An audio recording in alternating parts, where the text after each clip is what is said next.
Hi everyone, this is Sudhakar Bhogam. Welcome to SB tech tours. Last వీడియోలో సిఎస్ఎస్లో internal style sheet గురించి చూసాం. ఈ వీడియోలో ఎక్స్టర్నల్ స్టైల్ షీట్ గురించి నేను క్లియర్ ఎక్స్ప్లెయిన్ చేస్తాను.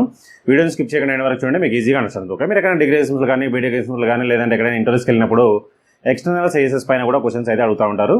నేను క్లియర్గా ఎక్స్టర్నల్ స్టైల్ షీట్ని విత్ ఎగ్జాంపుల్తో పాటు సిస్టమ్ పైన కూడా ఎగ్జిక్యూషన్ చేసి మీకు క్లియర్గా చూపిస్తాను. మీరు వీడియోని స్కిప్ చేయకుండా ఎండ్ వరకు చూడండి, మీకు ఈజీగా అండర్స్టాండ్. ఓకే, వీడియో స్టార్ట్ చేసే ముందు మన ఛానల్ ఎవరైతే కొత్తగా చూస్తున్నట్లయితే ఎమ్మడే సబ్స్క్రైబ్ చేసుకుని పక్కన బెల్ ఐకాన్ ఉంటుంది, అందులో ఆల్ సెలెక్ట్ చేసినట్లయితే మనం అప్లోడ్ చేసే వీడియోస్ ముందుగా మీకు నోటిఫికేషన్ ద్వారా వస్తూ ఉంటుంది. అట్లా మీ ఫ్రెండ్స్ కూడా షేర్ చేయండి. వీడియో చూసిన తర్వాత ఒక లైక్ కామెంట్ అయితే కంపల్సరీగా చేయండి. మరి ఇక్కడ ఎక్స్టర్నల్ స్టైల్ షీట్ అంటే ఏంటో ఒకసారి మనం చూద్దాం.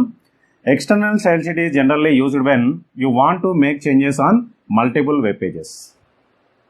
అంటే ఇన్లైన్ స్టైల్ షీట్ ఏమో particular tag single tag use చేస్తూ ఉంటాం, అంటే జస్ట్ లైక్ ఏ ఫాంట్ ట్యాగ్ లాగా. అదే ఇంటర్నల్ స్టైల్ షీట్ అయితే ఒక HTML డాక్యుమెంట్లో ఒక పర్టికులర్ ట్యాగ్కి కామన్ స్టైల్ కావాలన్నప్పుడు విత్ ఇన్ ది వెబ్ పేజ్లో ఇంటర్నల్ స్టైల్ షీట్ యూజ్ చేస్తాం. మరి ఇక్కడ ఎక్స్టర్నల్ స్టైల్ షీట్ ఏం చేస్తుందంటే మల్టిపుల్ వెబ్ పేజెస్లో పర్టికులర్ ట్యాగ్స్కి స్టైల్ని మనం ఇంప్లిమెంట్ చేయాలన్నప్పుడు we use external style sheet. అంటే మనం ఇక్కడ ఎక్స్టర్నల్ స్టైల్ షీట్ని సపరేట్గా రాసుకొని సేవ్ చేసి పెట్టుకుంటాం. దాన్ని ఏ డాక్యుమెంట్కైనా మనం అప్లై చేయొచ్చు. అది మనకు ఎక్స్టర్నల్ స్టైల్ షీట్లో ఉండే అడ్వాంటేజ్. ఇంకా ఏమంటుండో చూద్దాం. And external style sheet is separated text file with .css extension.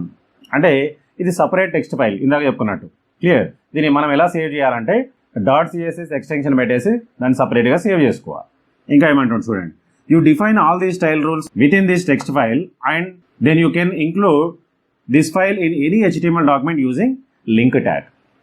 ఒకసారి మన టెక్స్ట్ ఫైల్లో స్టైల్ రూల్స్ అన్ని రాసేసుకొని ఎక్స్టెన్షన్ CSSలో సేవ్ చేసి పెట్టుకుంటే ఆ ఫైల్ని ఏ HTML డాక్యుమెంట్కైనా మనం లింక్అప్ చేసుకోవచ్చు using link tag.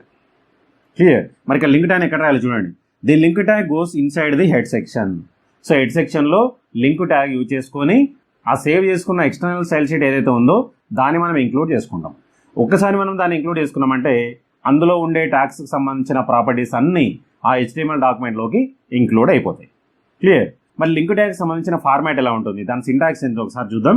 General format or syntax వచ్చేసి లింక్ ట్యాగ్ ఓపెనింగ్ ట్యాగ్లో REL స్టైల్ షీట్. REL అంటే రిలేషన్షిప్ మనం చెప్పాలి బ్రౌజర్కి. సో నువ్వు ఏ టైప్ ఆఫ్ రిలేషన్షిప్ మెయింటైన్ చేస్తున్నావు, సో స్టైల్ షీట్. తర్వాత టైపు, స్టైల్ షీట్లో మళ్ళీ చాలా ఉంటాయి. మనం యూజ్ చేసే టైప్ ఏంటి అంటే CSS.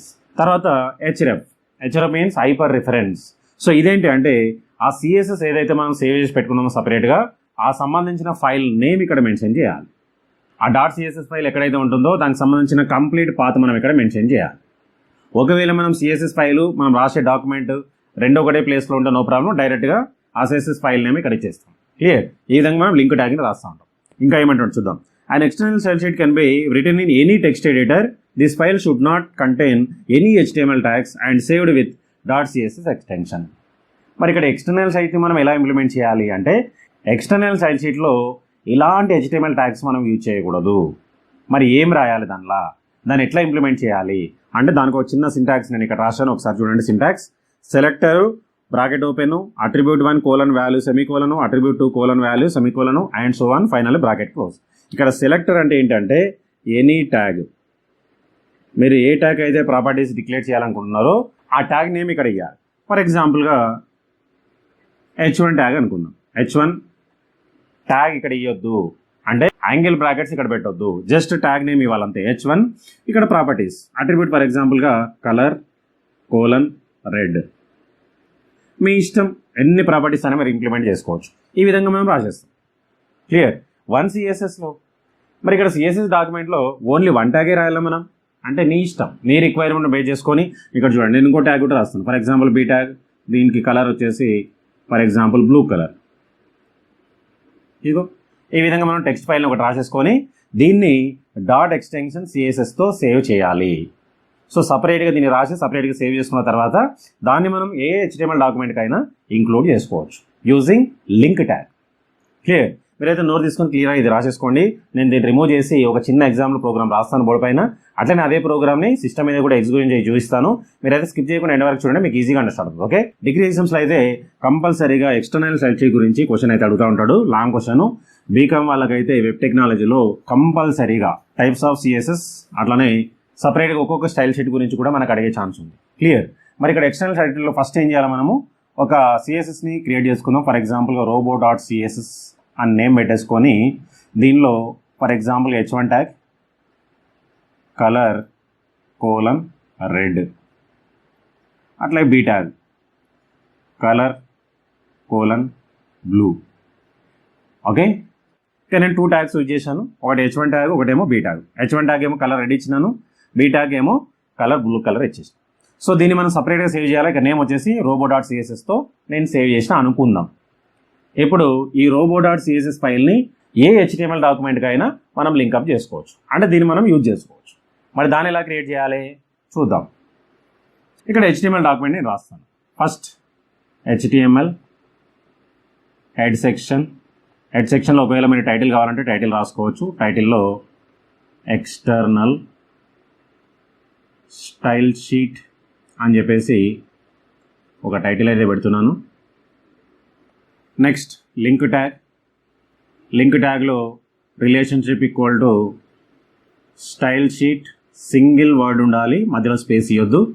Next type equal to text or CSS. అట్లనే href కంటిన్యూస్ ఇక్కడ రాస్తున్నాను. ఇక్కడ href అంటే హైపర్ రిఫరెన్స్. సో మనం సిఎస్ఎస్ ఫైల్ ఏ లొకేషన్లో అయితే ఉందో ఆ లొకేషన్కి సంబంధించిన పాత్ మొత్తం ఇవ్వాలి కంప్లీట్గా. క్లియర్? ఇప్పుడు సిఎస్ఎస్ ఫైల్ మనం HTML డాక్యుమెంట్ ఒకటే ప్లేస్లో ఉంటే మాత్రం డైరెక్ట్గా సిఎస్ఎస్ ఫైల్ నేమ్ ఇచ్చేస్తే సరిపోతుంది. సిఎస్ఎస్ ఫైల్ నేమ్ ఇక్కడ ఏం పెట్టినాము, robo.css. ఓకే, ఇదంతా మనకు link tag. Next head tag close, next body tag open. ఇప్పుడు బాడీ ట్యాగ్లో నీ ఇష్టం, ఇక h1 ట్యాగ్ ఎన్ని టైమ్స్ అయినా రాసుకోవచ్చు. h1 ట్యాగ్ కానీ బీ ట్యాగ్ కానీ ఎన్ని టైమ్స్ అయినా రాసుకో. h1 ట్యాగ్కి బీ ట్యాగ్కి ఈ robo.cssలో ఏదైతే ప్రాపర్టీస్ ఉన్నాయో ఆ ప్రాపర్టీస్ అన్ని ఇక్కడ ఇంప్లిమెంట్ అయిపోతున్నాయి. ఫర్ ఎగ్జాంపుల్గా h1 welcome to SB Tech Tuts, h1 close br. Next B tag welcome to external CSS, B tag close, మళ్ళీ br. ఇంకొక h1 ట్యాగ్ రాస్తాను. ఇందులో welcome to web tech, h1 close. ఈ విధంగా మీకు ఎన్ని టైమ్స్ కావాలంటే అన్ని టైమ్స్ రిమైనింగ్ ట్యాగ్స్ కూడా మీరు రాసుకోవచ్చు. So h1 tag B tag ఎక్కడైతే ఉంటుందో ఆ h1 ట్యాగ్కి బీ ట్యాగ్కి మా robo.cssలో ఏవైతే ప్రాపర్టీస్ ఉన్నాయో ఈ ప్రాపర్టీస్ అన్ని ఇందులోకి అప్లికబుల్ అవుతాయి. మరి ఈ ప్రోగ్రామ్ని మనం ఎలా సేవ్ చేయాలి అంటే ఇది నార్మల్గా HTML ప్రోగ్రామ్ కాబట్టి ఫర్ ఎగ్జాంపుల్గా chitti.htmlతో సేవ్ చేస్తున్నాను. ఓకే, సో తర్వాత ఎగ్జిక్యూషన్ మాత్రం నార్మల్గా ఎగ్జిక్యూషన్ చేస్తాం. బట్ ఇక్కడ సిఎస్ఎస్ ఫైల్ని మనం ఎగ్జిక్యూషన్ చేయొద్దు, బట్ HTML డాక్యుమెంట్ మనం ఎగ్జిక్యూషన్ చేయాలి. క్లియర్? సో ఈ సిఎస్ఎస్ ఫైల్లో ఉన్న ఈ టెక్స్ట్ ఫైల్ ఏదైతే ఉందో దీన్ని మనం ఈ HTML డాక్యుమెంట్కి లింకప్ చేసినాం. ఇందులో ఉన్న ప్రాపర్టీస్ అన్నీ ఈ chitti.html ప్రోగ్రామ్ ఏదైతే ఉందో ఇందులో అప్లికేబుల్ అవుతాయి. క్లియర్? ఇంత సింపుల్గా ఎక్స్టర్నల్ స్టైల్ షీట్ని HTMLలో ఇంప్లిమెంటేషన్ చేసుకోవచ్చు. క్లియర్? మీరైతే నోట్ తీసుకొని క్లియర్గా ఇవన్నీ రాసేసుకోండి. ఇదే ప్రోగ్రామ్ని నేను సిస్టమ్ మీద కూడా ఎగ్జిక్యూషన్ చేసి చూపిస్తాను, మీకు ఈజీగా understand. Okay, let's go to the system. ఇక్కడ ఎక్స్టర్నల్ స్టైల్ షీట్కి సంబంధించిన ప్రోగ్రామ్ అయితే నేను ఎంటర్ చేశాను. ఒకసారి చూసినట్లయితే ఫస్ట్ ఇది మనకు సిఎస్ఎస్లో వచ్చేసి h1 ట్యాగ్ ఓపెన్ చేశాను. తర్వాత h1 ట్యాగ్లో colour red, text align and centre use చేసుకున్నాను ప్రాపర్టీస్. అట్లనే బీ ట్యాగ్లో వచ్చేసి colour blue colour, font size వచ్చేసి 50 పిక్సెల్. ఓకే, సో ఇది మనకు సిఎస్ఎస్. ఇందులో మనం ఏ ట్యాగ్స్ యూజ్ చేయకూడదు, అంటే HTML ట్యాగ్స్ ఏమి యూజ్ చేయకూడదు. జస్ట్ ఇక్కడ ఏ ట్యాగ్ అయితే మీరు ప్రాపర్టీ అప్లై చేయాలో ఆ ట్యాగ్ నేమ్ ఒకటి ఇవ్వాలి without angle brackets. Okay, so తర్వాత దీన్ని ఏం చేయాలి, సేవ్ చేయాలి. నెక్స్ట్ దీన్ని సేవ్ చేసేటప్పుడు ఎక్స్టెన్షన్ వచ్చేసి .css తోనే చేయాలి. ఓకే, సో నేను ఇక్కడ robo.css అని సేవ్ చేస్తున్నాను. సేవ్, ఆల్రెడీ సేవ్ చేశాను కాబట్టి రీప్లేస్ చేస్తాను. ఓకే, సో ఇది మనకు సిఎస్ఎస్. సో తర్వాత ఏం చేస్తాము, HTML ప్రోగ్రామ్ రాయాలి. చూడండి, HTML ప్రోగ్రామ్ కూడా ఇక్కడ నేను రాసి పెట్టాను ఆల్రెడీ. మనం బోర్డు పైన ఏదైతే చెప్పుకున్నామో అదే ప్రోగ్రామ్ నేను ఇక్కడ టైప్ చేశాను. ఇక్కడ చూసినట్లయితే HTML హెడ్ టైటిల్లో ఎక్స్టర్నల్ సిఎస్ఎస్ అని పెట్టుకున్నాను. తర్వాత లింక్ ట్యాగ్లో RL equal style sheet, type equal text CSS, href, robo.css. So robo.cssలో ఏవైతే properties h1 tag B tag సంబంధించినవో ఆ ప్రాపర్టీస్ అన్ని ఈ HTML డాక్యుమెంట్లోకి ఇంక్లూడ్ అయిపోతాయి. Okay, so next head tag close, body ట్యాగ్లో h1 tag B tag 2 times రాసినాను. ఇది ఆల్రెడీ మనం ఇంటర్నల్ స్టైల్ షీట్లో ప్రోగ్రామ్ చూసాం, అదే ప్రోగ్రామ్ నేను ఇక్కడ అప్డేట్ చేశాను. సో తర్వాత body tag close, HTML close. తర్వాత ఈ ప్రోగ్రామ్ కూడా మనం సపరేట్గా సేవ్ చేయాలి, బట్ దీన్ని మాత్రం మనం .html తోనే సేవ్ చేయాలి. ఓకే, సో .html external.html అని చెప్పేసి సేవ్ చేస్తున్నాను. ఇప్పుడు ఈ ప్రోగ్రామ్ని మనం ఎగ్జిక్యూషన్ చేసినట్లయితే మనం ఏదైతే లింకప్ చేస్తున్నామో robo.css ఇందులో ఉండే ప్రాపర్టీస్ అన్నీ ఈ డాక్యుమెంట్లోకి ఇంక్లూడ్ అయిపోతాయి. అంటే H1 ఎక్కడైతే ఉంటుందో అక్కడ colour red, text align centre వస్తుంది. అట్లనే బీ ట్యాగ్ ఎక్కడైతే ఉంటుందో అక్కడ colour blue colour, font size వచ్చేసి 50 పిక్సెల్ వస్తూ ఉంటుంది. ఒకసారి మనం ఎగ్జిక్యూషన్ కూడా చూద్దాం. ఇక్కడ సేవ్ చేశాను, చూడండి ఈ విధంగా మనకు అవుట్పుట్ కూడా వచ్చేస్తూ ఉంటుంది. క్లియర్, ఇంతే సింపుల్. ఈ విధంగా మనం 2 ప్రోగ్రామ్స్ని మనం సపరేట్గా రాయాలి.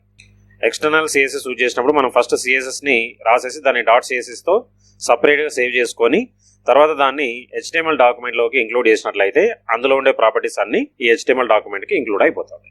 సో దాన్ని లింకప్ చేయడానికి మనం లింక్ ట్యాగ్ అనేది యూజ్ చేస్తాము. ఇంతే సింపుల్. ఈ విధంగా మనం ఎక్స్టర్నల్ స్టైల్ షీట్ని HTML ఇంప్లిమెంటేషన్ చేసుకోవచ్చు. క్లియర్.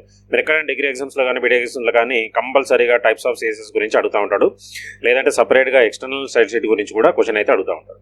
క్లియర్. మనం ఏదైతే బోర్డు పైన చెప్పుకున్నామో ఆ డెఫినేషన్, అట్లనే ఆ సింటాక్సెస్, తర్వాత ఈ 2 ప్రోగ్రామ్స్ రాసినట్లయితే మీకు ఫుల్ మార్క్స్ పడిపోతాం. ఈ వీడియోలో మీకు ఏమైనా డౌట్స్ ఉంటే కామెంట్ సెక్షన్లో కామెంట్ చేయండి, నేను దానికి రిప్లై ఇస్తాను. అట్లనే ఈ వీడియోని ఫ్రెండ్స్ కూడా షేర్ చేయండి, వాళ్ళకు కూడా యూస్ఫుల్ అవుతుంది. నెక్స్ట్ వీడియో మళ్ళీ కలుద్దాం. So thanks for watching. Like, share, subscribe my channel. Thank you.